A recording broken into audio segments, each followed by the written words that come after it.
debate regarding capital punishment has been a long time coming, and there have been many debates in regards to the following matter. Hello, I am Michelle. I'm Celine. I'm Lucas. I'm Suchin. And hopefully by the end of this video, you will be able to have a better insight and understanding in regards to capital punishment.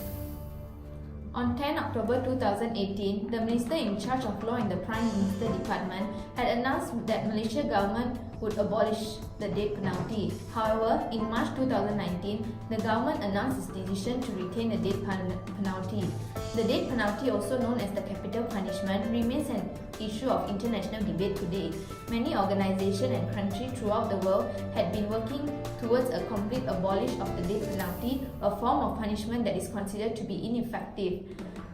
As of 2017, there are 106 countries that abolished death penalty completely for all the crimes, 146 either in law and practice, and 56 is still retentionist. The different execution methods had been carried out at the present, which are hanging, which is widely used in the most countries, death by firing squad, beheading, and many other ways. Malaysia is one of the 56 countries that retain death penalty. According to Section 277 of Criminal Procedure Code, when any person is sentenced to death, the sentence should direct that he be hanged till death, but the place nor the time the sentence is to be carried out should not be stated. Women who are pregnant at the time of sentencing, minors which are offenders under the age of 18, and those who are unsound mind cannot be sentenced to death.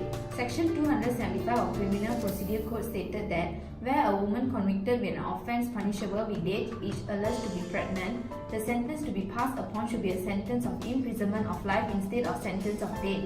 Crimes punishable with death penalty in Malaysia can be divided into two.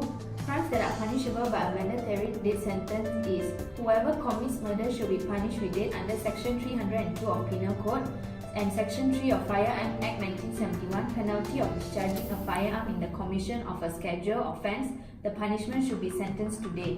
Crimes that are punishable by a non-mandatory death sentence is under Section 376 sub 4 of the Penal Code, rape if the acts result in death, and Section 7 sub 1 Firearms Act 1971, any person trafficking in firearms should be punished with death or imprisonment for life. As of 2017, there are 1,122 prisoners on death row in Malaysia, with 799 of them on death row for drug trafficking, including 416 foreigners. In 2017, 17 out of 36, whereas in 2016, 21 out of 38 death sentences were for drug offences. This shows that a high proportion of the prisoners in Malaysia are sentenced to death for drug trafficking. In Malaysia, Islamic or Sharia law is a state law and might be different from one state to another. As stated in the 9th schedule of the Federal Constitution, Item 1 of the state list, Sharia law has jurisdiction only over people who profess Islam and matters relating to personal law such as marriage. Sharia court have the power to punish only for offences which are considered to be against the prospect of Islam and do not have jurisdiction over serious offences such as murder, robbery, rape, and others. These offences come under the federal law and the penal code. Hello guys, today I'm going to talk about the advantages of having mandatory death sentence. Firstly, deterrence. It can be divided into two parts, specific deterrence and general deterrence. Specific deterrence applies to the offender himself. After committing a crime, has been caught and punished for an offense, will not repeat such crimes because of fear of being caught and punished again.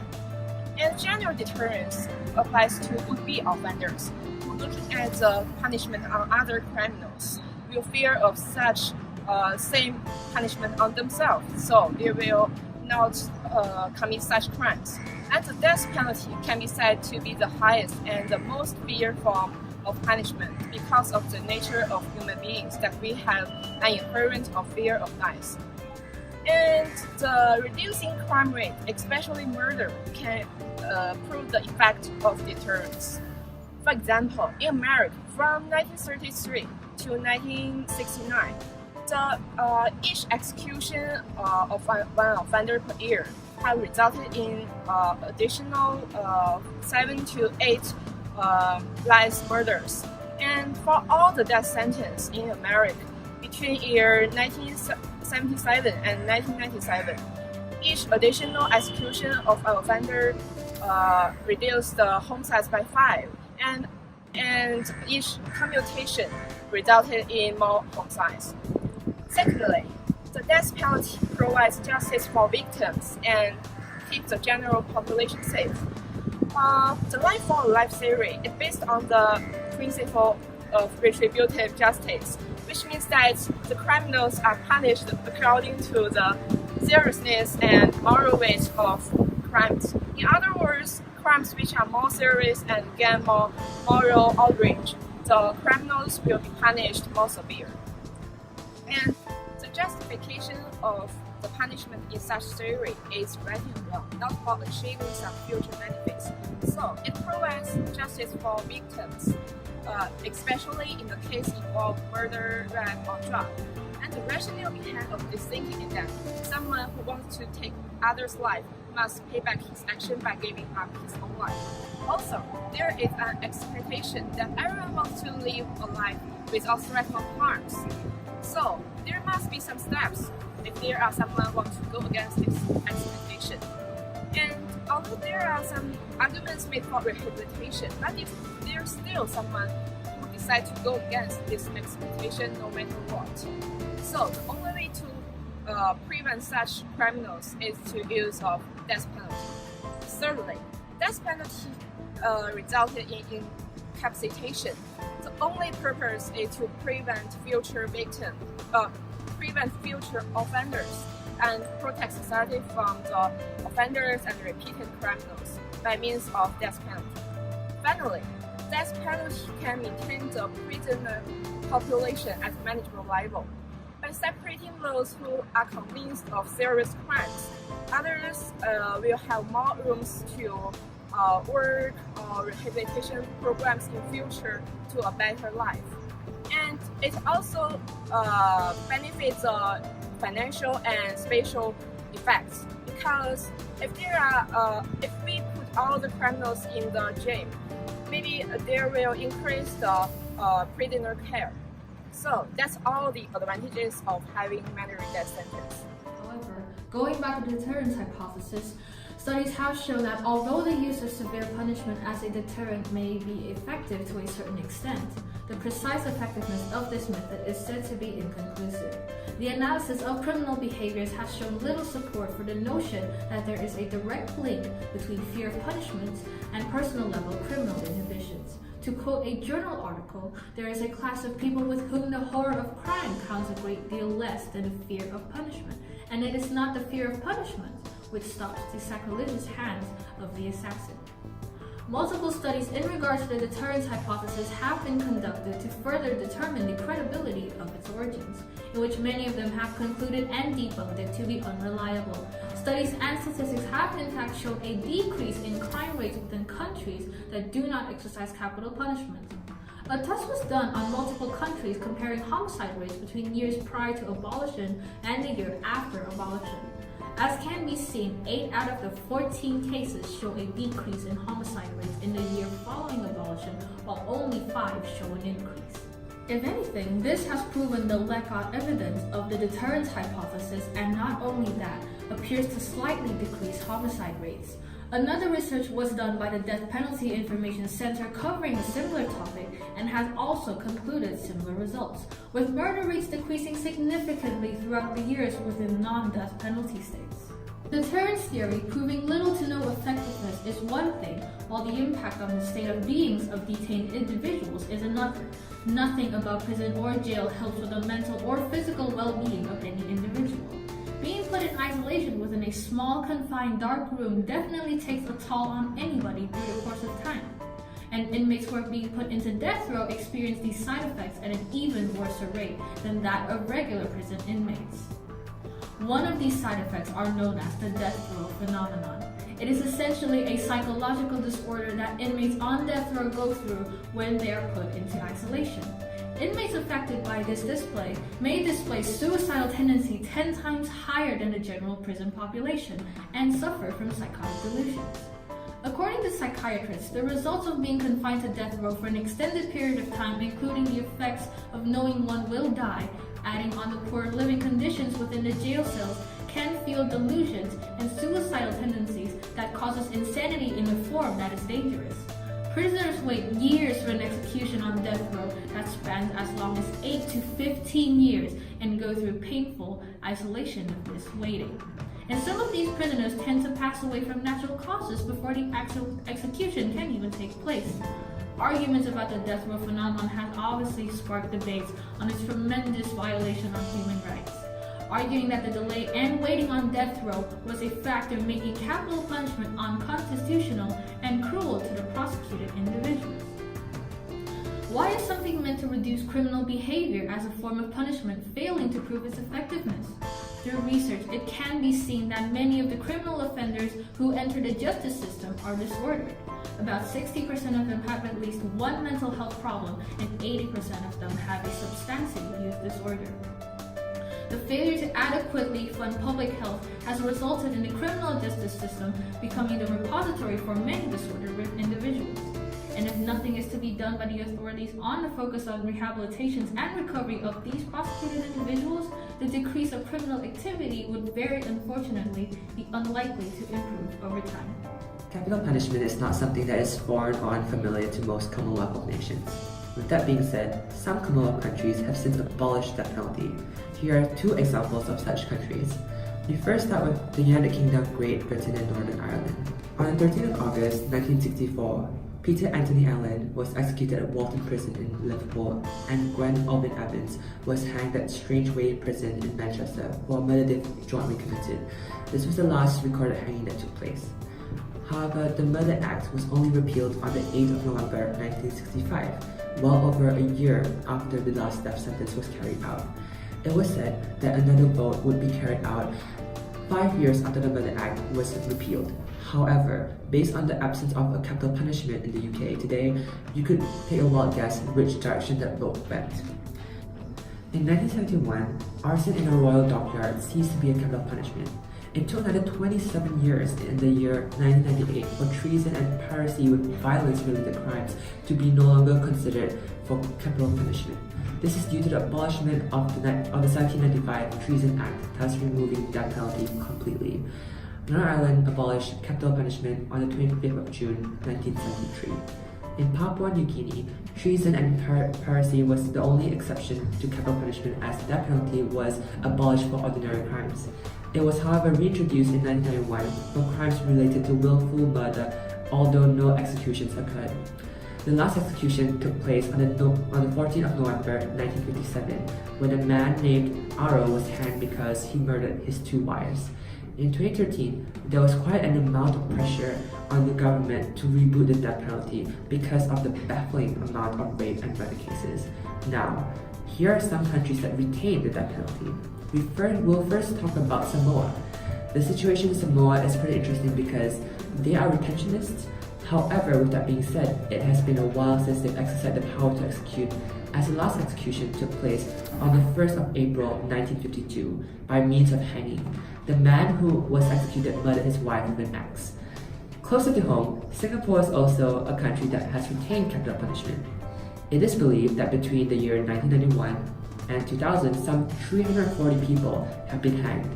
As the years progressed, the number of executions decreased.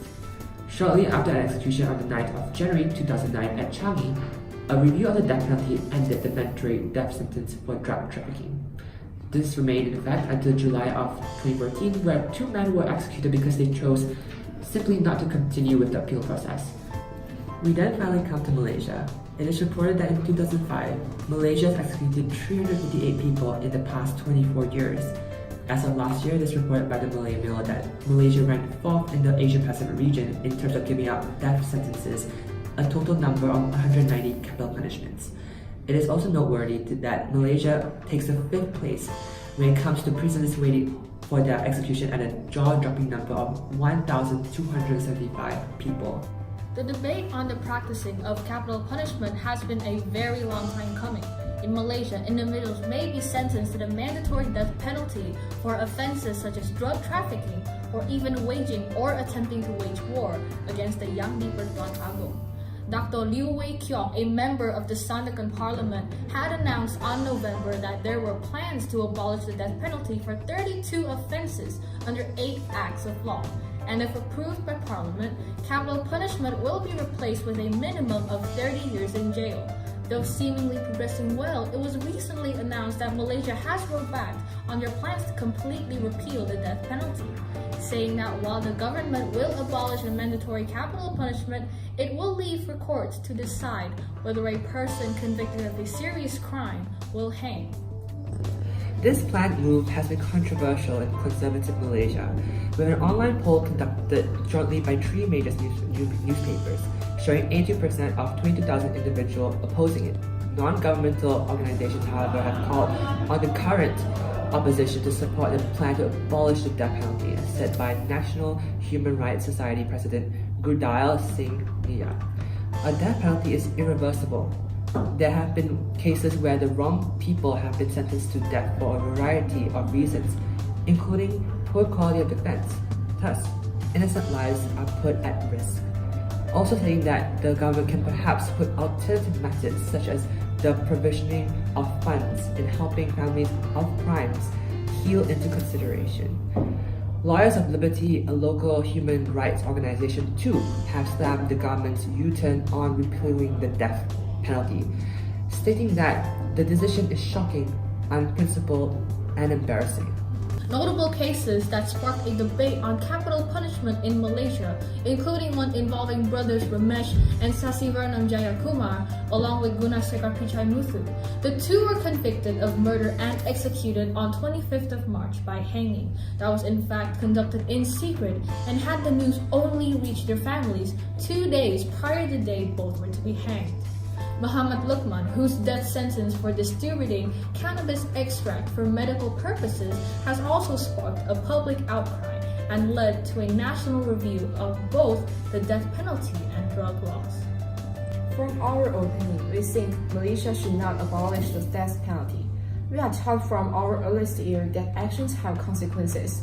The same holds true for violent and dangerous crimes. Where someone acts in such a way as to take the life of another, they have to be punished, they have to expect retribution, they have to pay the price of their actions, and it should be in equal measure. This argument states that real justice requires people to suffer for their wrongdoing, and to suffer in a way appropriate for the crime. Each criminal should get what their crime deserves, and in the case of a murder, what their crime deserves the best. Those who want to get rich quickly by tracking drugs and are caught overseas under foreign laws and sentenced to death should not be our concern. They should bear the consequences as they were forewarned of the laws of both countries. They have destroyed many people's lives. Students that have spoiled their future by depending on drugs, cause death to others by driving under the influence of drugs. The children that threaten or hurt their parents to obtain money. Rape and sexual assault is a serious offense. The trauma can cause such a serious impact on the victim's mental health, where they will feel embarrassment, depression, and the incident will always be in their memory. This will cause the victim to commit suicide in order to relieve themselves from all the feelings. If the rapist continued to commit the crime again after he was released from the prison term, it is better that he is sentenced to death when he committed the crime for the first time in order to prevent the same incident happen to another victim. The rapist should pay off for what he had done since he had destroyed a woman's life. A jail term will not be a deterrent to those contemplating committing a serious crime. Murderers, kidnappers, rapists and drug lords should know that if found guilty, they will be given a death penalty. This would make them think twice before indulging in another crime. With multiple journal articles, research, and statistics being published and conducted on the topic opposing the retaining of capital punishment, it can be said that many aspects of this practice can be seen as questionable and unconstitutional. The impacts and negative aspects seem to heavily outweigh the justification of capital punishment, acting as a method of, say, reducing crime rates and ensuring the harmony of any society. Is it truly morally justified for any human being in the world to decide upon the fate and life of any other individual?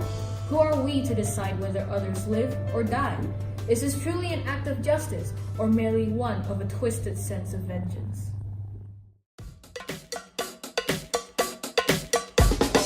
Hey, hi, hello. Hey, hi, hello. So I'm feeling like a dime, but I'm looking like a queen. You can come and have another, but you better kiss my ring. Welcome to the future, Marty McFly. Hello, hello, holla, hey, bye.